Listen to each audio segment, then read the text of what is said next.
This is Democracy Now!, democracynow.org, The War and Peace Report. I'm Amy Goodman with Juan Gonzalez. A group of 8 U.S. senators have formed what they call a fight club to force Minority Leader Senator Chuck Schumer to oppose Trump more aggressively and to back more populist candidates in the 2026 midterms. The group includes Democrats Chris Van Hollen of Maryland, Elizabeth Warren of Massachusetts, Independent Senator Bernie Sanders of Vermont. For more, we're joined by a lifelong activist who's run for president 4 times. Ralph Nader is a longtime consumer advocate, corporate critic, founder of the Capitol Hill Citizen newspaper, where his front-page piece in the current issue is headlined, "Congress is there for the taking. Now is the time to take it." And it's also the 60th anniversary of his book, Unsafe at Any Speed, which took on major corporations, in that case, GM. Ralph, before we go to Unsafe at Any Speed and what this 60th anniversary means, if you can talk about this fight club and say what you mean about Congress is up for the taking and it should be taken. Well, you know, there are 535 men and women in Congress. They put their shoes on like we do every morning. They are possessed of the delegated power under the Constitution of the citizens. That's why the preamble to the Constitution starts, "We the people," not "we the Congress." And so we have 435 congressional districts, and there's no organization, Congress watchdog groups with reasonable staff in any of those organizations, in any of those districts, to monitor and push members of Congress in the right direction. So 1,500 corporations pretty much get their way on Capitol Hill, and the result is devastating. Congress is the main tool to challenge the entrenched corporate supremacists that are controlling this country. They're strategizing and planning our entire society, whether it's the tax system or public lands or the social safety net or energy or health insurance and health care. And so I wrote this article, which is really quite obvious, because the history of our country shows that when the people rise up, it takes less than 1% of them reflecting public opinion, focusing on the Congress, and knowing what they're talking about to defeat the corporate lobbies. We did it on auto safety with about 1,000 people around the country. We didn't have the money or campaign contributions, but we had the evidence that they were killing people in unsafe cars, and that they knew, and their engineers knew, but were suppressed, how to build cars that could prevent death and injury and make the cars more fuel efficient and less polluting. So we have these examples, which I put in my new book, Civic Self-Respect, just to try to get people to stop giving up on themselves, stop being cynical, which leads to withdrawal, and develop a process of summoning the senators and representatives to their own town meetings, choreographed by the citizenry in town halls or school auditoriums, where there's no intermediate flacks, and the senators and representatives have to hear the agenda of the people. The big deception in this country, Amy, is polarization. They keep talking about polarization, red state, blue state, conservative, liberal, fighting each other. There is huge consensus by conservative and liberal voters in this country on major agendas to improve their livelihoods. It's minimum wage. It's cracking down on corporate crooks who are bleeding consumer dollars and savings. It's universal health insurance. It's tax reform, taxing the super rich and the corporations that are very undertaxed comes into 85%. Breaking up the big banks after the Wall Street collapse came to close to 90%. The process of deceiving the people in divide and rule goes back to over 2,000 years, and we've got to confront it directly. every day, for example, we see the press reporting corporate crime, frauds, abuses, and the Congress doesn't pay any attention. Even under the Democrats, they didn't have the requisite public hearings that inform and mobilize people so they can basically tell their Congress who they work for in the first place.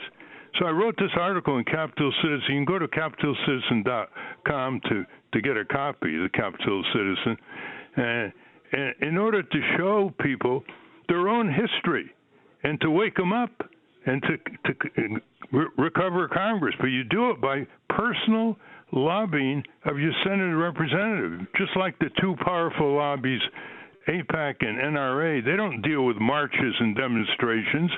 They deal with personal lobbying on the staff, on the members. They know the friends back home, their lawyers, their doctors, who they play golf with. So we really have to focus on this. Just like, week after week you expose the mass murder in Gaza. It shouldn't be called ethnic cleansing. It's mass slaughter. It's genocide. Ralph, if I can ask you, though, Congress. It's in the White House. That's where the focus has to be.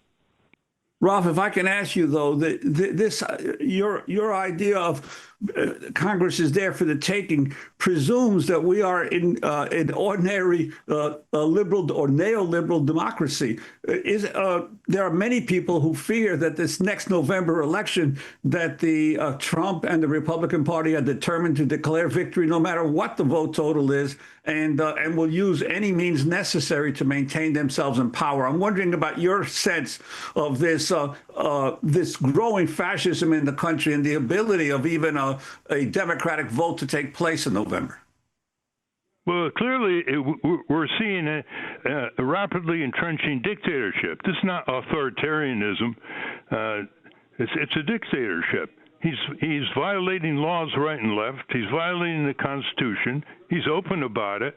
He's protected by the Supreme Court decision of last year, Trump versus U.S., which basically says he can't be criminally prosecuted. And the Congress is run by the GOP. Well, one thing he fears, Juan, is impeachment. He's been impeached twice, and twice the majority of senators wanted to remove him, but they didn't get the two-thirds number required by the Constitution. The one tool that the people have is impeachment.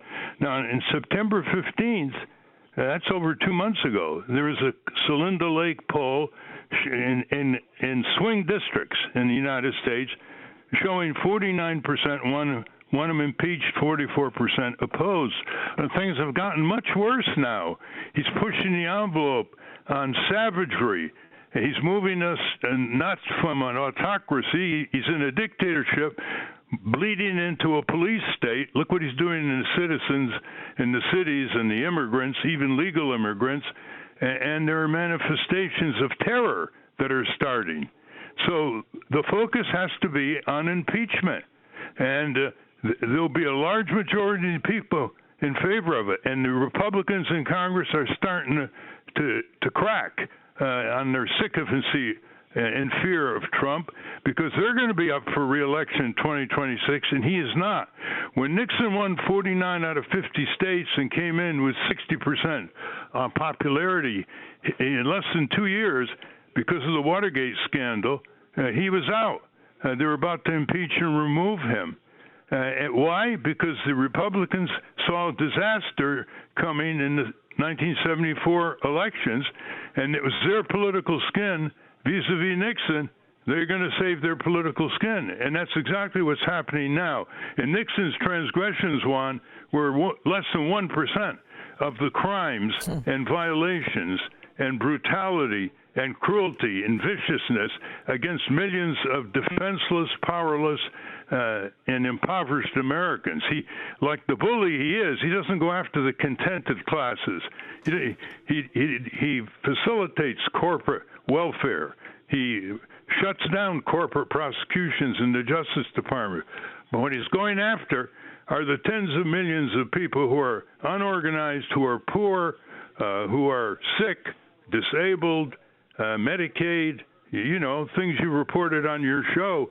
cutting off food supplements. We're talking about tens of millions of Americans. Ralph? So the impeachment has got to be the focus. I wanted to ask you about this anniversary. 60 years ago this week, November 30th, 1965, you published your landmark book, Unsafe at Any Speed, The Designed-In Dangers of the American Automobile.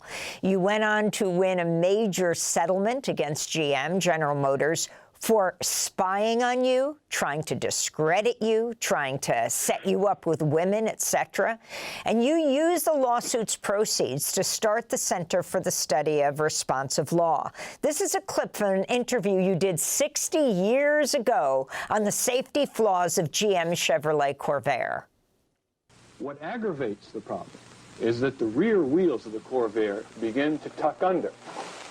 And as they tuck under, the angle of tuck under is called camber. And as they tuck under, it can go from 3 or 4 degrees camber to 11 degrees camber almost in an instant. And when that happens, nobody can control the Corvair. Well, then surely they did the right thing. They found out there was something wrong with the car and they fixed it. Yes, the question is, why did it take them 4 years to find out? This is my point. Either it's sheer callousness or indifference, or they don't bother to find out how their cars behave.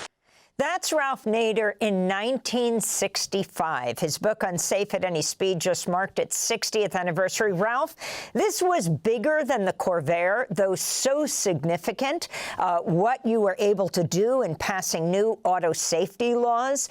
You were taking on large corporations and exposed how they would retaliate, for example, spying on you. In this last minute that we have, not with you. You're going to stay with us for the next segment because we're going to talk about the WTO protests in 1999, a new documentary.